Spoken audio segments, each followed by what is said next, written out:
You ask Tiger to calculate. This deals with linear inequalities with one unknown.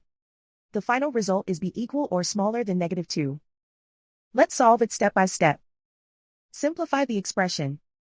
Expand the parentheses.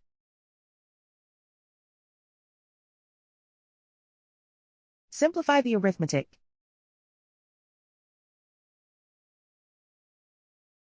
Group all constants on the right side of the inequality. Subtract 30 from both sides.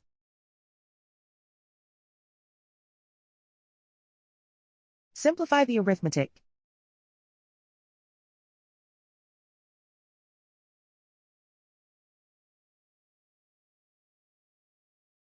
Isolate the b. Divide both sides by 5.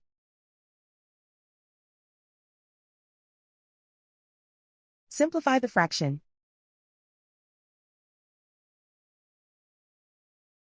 Find the greatest common factor of the numerator and denominator.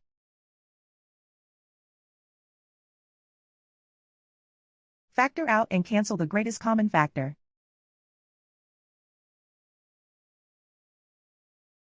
Plot the solution on a coordinate grid. And so the final result is b equal or smaller than -2.